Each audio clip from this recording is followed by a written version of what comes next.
Well, it's good to be back after vacation. A lot of people were asking me questions about what happened, so I thought I would tell you a little bit about it with some slightly, hopefully entertaining embellishments. Now, the good news is we were on the Norwegian Epic, and we had great food. In fact, I invented a new food while I was on the ship, and I call it the steak fry broccoli sandwich. So I can't stand the taste of broccoli, but it's one of the healthiest things you can eat, so I try to find ways to get it down. So I thought, well, I love steak fries, so maybe I can disguise it. So I ate a half a steak fry, and I put a broccoli in there, and then threw the rest of the steak fry in, and then managed to get it down. But I did lose 8 pounds on the cruise ship, and part of that was because I tried to limit myself 3 to 5 French fries, and that was it. And I ate very healthy otherwise, fruits and vegetables and grilled meats and things like that. And I also went up and down the stairs, and I spent a lot of time in the gym too. So got some reading done, relaxation, walk around on the deck there in the sunshine. It's a lot of fun. However, there were a few minor inconveniences. So we had our room was over the engine room. And then, I don't know if it was the second day, there's this horrible sound, boom. I said, oh, that can't be good. So, sounded like the engine threw a rod or something. So then, all of a sudden, we stopped moving. Now, fortunately, the lights stayed on, so that was good. And then, now the ship that we were on apparently is the only one in the fleet that's not built by the Germans, the guys that built the Bismarck. This one was built by the French. And, the French ship, which was actually a very big ship, 150,000 tons. But the captain and the crew in charge were the Italians. So Italians in charge of a French ship. What could go wrong? I don't know. We found out. So after the boom and the ship stops moving, the Italian captain gets on, ladies and gentlemen, I wish to assure you that your safety is assured. There's no problem with your safety. However, we are having a little problem with the engine, and we're going to send Luigi down there with the biggest wrench we got, and he's going to fix it right, or he don't get no pizza tonight. So, you may have guessed I embellished a little bit. But anyway, so then our cruise director, who I believe is from England, who speaks in the Queen's English, much better than my New Jersey version of English, she gets on, just to reiterate what the captain has just said, because no one really knew what he said. I mean, it was a thick accent there. And then Father Cotter says to me, you mean to translate into English what he just said? So anyway, this happened about 5 times. We thought the engine was fixed, and then a few more problems, boom, a couple of times. I thought we hit Cuba at one point. But anyway, we didn't hit any of the islands that we were supposed to. We lost St. Thomas and the other 2. So we kind of were driving around in the sea in circles. However, the one island that we didn't plan on going, we did hit. And I mean, literally, we crashed into the dock in San Juan. So, apparently the thrusters failed at the same time the 2 Puerto Rican tugboats were pushing pretty hard on the side. And I was looking down, I was like, oh, look at those guys, they're pushing the ship pretty hard. I didn't realize on the other side we were taking out the dock. So if you go on YouTube and type in Norwegian Epic Crash San Juan, you'll see it. I mean, this ship is big, and that dock never stood a chance. And those little poor Puerto Rican fellows running away, no. So it was kind of an interesting moment. So, anyway, in order to compensate us, they offered us as a gift another free cruise. Probably won't go on the Epic next time. I don't want a Peugeot engine. I want a Porsche. I want the one made in Germany, or Mercedes. So, we're limping along at about 12 knots, and I'm hoping, I think I can make it back to Florida. So we're getting there late, and so it's Saturday, late in the afternoon. We were supposed to have been there in the morning, and I can see it. I'm on the treadmill in the gym, and I'm looking, there's Florida. Oh yeah, we're going to make it. All of a sudden we stop. Oh no, that's not good. And I'm thinking, can I swim there? if I have to. And then all of a sudden we start to spin in a circle. I'm like, wow, he must have had, the Italians eating the pizza and the French is bringing the wine, maybe they're having a good time up there spinning that wheel. And we're going around. And he gets, ladies and gentlemen, this is the captain speaking. I wish to assure your safety. There has been a complaint the ladies not getting an even tan, so we're going to spin the ship around to get your tan nice and even before we come into port. So that's kind of my version. But really what happened is the Coast Guard said, we heard what you guys did to the dock in San Juan. You're not going to trash our dock. So before you come in, you're going to test those thrusters for at least 5 minutes. And so there we are, spinning the circle line. We just went out to sea and come back. So then, finally, we get there, and Father Cotter was supposed to, because I drove down, he flew, and so I was his Uber driver. I drive him to the airport. And so he had to reschedule his flight because he couldn't make this back in time for the Saturday night Mass, because that's about the time we were getting off the boat. So he rescheduled for 5 a.m. Sunday morning. And so we're trying to get a hotel, and he's there with the phone. He's going, I can't find anything. I said, you got to be kidding. What's wrong with you? Give me the phone. So I get on there, and I start digging around, and he's right. I can't find anything. We finally got this place, I got on Priceline.com, and I figured Captain Kirk's going to take care of me, right? And sure enough, after we booked the room, Captain Kirk, shows up, and he's telling us, got the room. So we figured we were good to go. Nice hot shower, spend the night, and then up early and drop him off at the airport, and I can go back to bed. Didn't quite work out that way, because the Daytona 500 was in town. And it actually wiped out every hotel from Jacksonville to Miami. Florida's nothing but hotels. Well, apparently, during the Daytona 500, every room is booked in Florida. So, I thought to myself, where can we go? Had a nice meal at Cracker Barrel, about 11 o'clock, pulled into the west end of the Walmart parking lot, and just leaned back, put the air conditioner on, try to catch a little shut-eye till 3 a.m. So we spent the night, part of it, in the Walmart parking lot. Then I got up at 3 and dropped him off at the airport, and I thought, now what am I supposed to do? So I'm driving along, and I'm falling asleep at the wheel, so I kind of stopped for an hour at gas stations, and I limped back home. I'd spend an hour sleeping in the gas station, get back on the road for an hour, and anyway, I'm here. So anyway, that's over with. So that was my little vacation. Something to look forward to next time. Sometimes you get back to work and you just kind of feel better, You got to recover from the vacation. Now, as we look at our gospel today, we see the Lord is teaching us about humility. First, this idea of looking for what's wrong with your neighbor. Why do you notice the splinter in your brother's eye but do not perceive the wooden beam in your own? And so some people, unfortunately, and we need to watch because we can all fall into this trap, tend to not want to look at their own faults, but they want to look at everybody else's. I want to see what's wrong with you so that I don't think about what's wrong with me. I want to find a way to think about you and get all your garbage and your dirty laundry, and that makes me feel like I'm gold. That's what those gossip magazines are all about.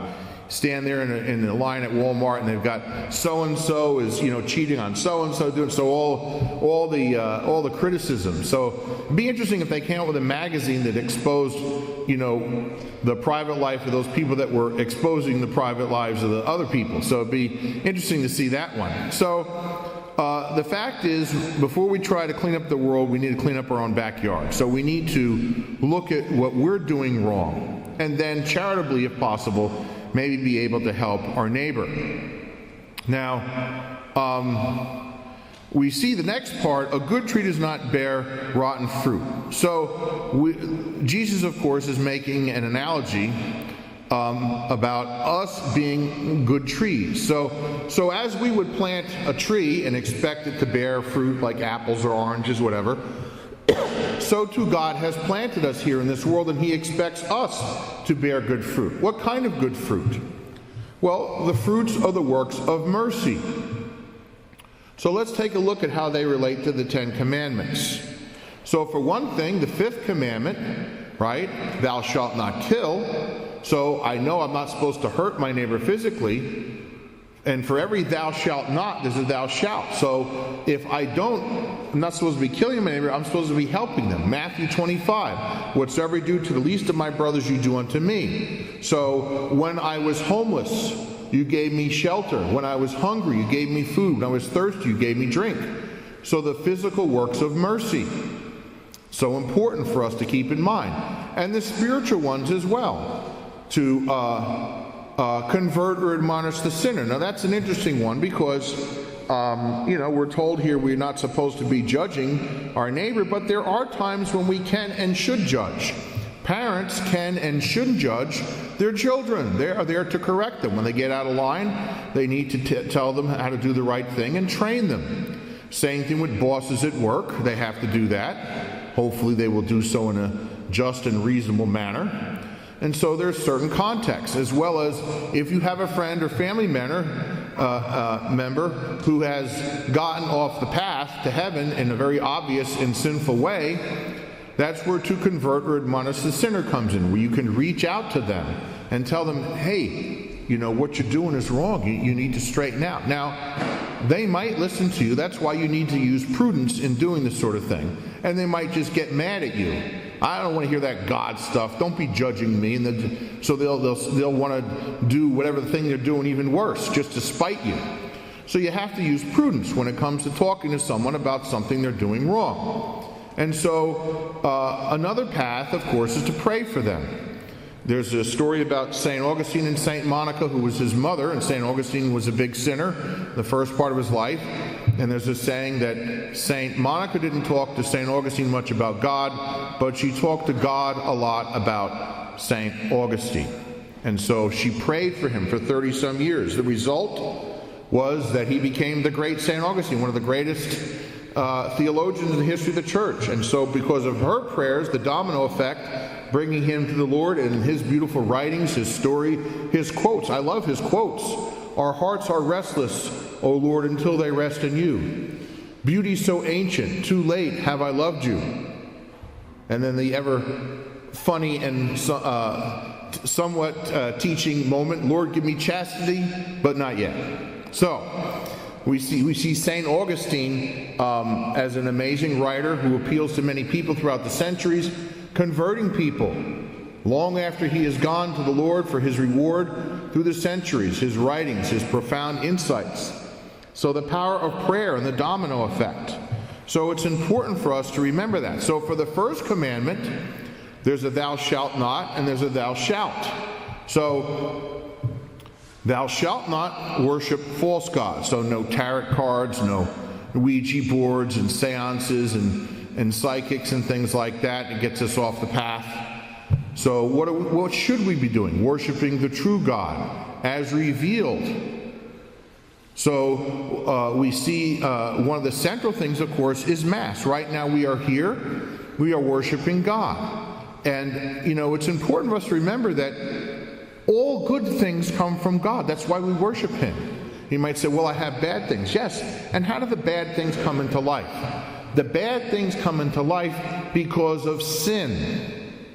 Whether it's a sin we committed or a sin someone else committed that affects us. Of course, the primary ones would be Adam, Eve, and the devil. So their sins affect all of humanity in a very powerful way. But then other people can do things that influence us. So all of the evil and suffering goes back to sin. Goes back to disobedience to God and going against His will. Because going against the will of the good God, and His will is good, means necessarily if you're not choosing the good, then you're choosing the evil. When we choose evil over good, we get evil. We get pain, suffering, death, everything we really don't want. And so this world, of course, is a struggle. That's why Jesus in the garden said, pray that you may not enter into temptation. The spirit is willing, but the flesh is weak. So we have this weakness in us. We have an aptitude towards selfishness. So there's the 14 works of mercy, the 7 physical, the 7 spiritual. And then really for each one, there's a counterpoint, which would be an act of selfishness. So if I'm called to pray as one of the good fruits that my soul, as a good tree, is to bear for the kingdom, to pray for the living and the dead, if I choose not to pray, it's really not an act of mercy or of love or charity. It's an act of selfishness, because everything I have comes from God. This day is here because God chose to give it to me. And one day God will choose that my days are completed and my time is up and it's time to enter eternity. So every day is given to us by God. So to take the whole day and all those minutes and 24 hours and not give him anything back in prayer is a selfish thing to do, because he's the founder of the feast of life, the life you have today. He's the giver of truth and all love. He loves us so much, he gave us his son on the cross. And so it's so important for us to pray, to worship the true God, because he's giving us everything we've got. Our heart is beating, 70 beats a minute. Who's doing it? We're not. God is. We're grateful that he remembers to keep our heart beating all day and all night, even when we sleep. He keeps us breathing. He gives us everything. And one of the greatest things he gives us is the knowledge of the faith, the revelation of his love for us. And so we don't want to be committing acts of selfishness. That's the rotten fruit. An evil person out of his store of evil produces rotten fruit. We don't want to produce rotten fruit, which would be going against the works of mercy, against the 10 Commandments. That's what we got to beware of, because God planted us here to bear good fruit. He is a good God. He gives us all good things, and he seeks to give us more good things in heaven.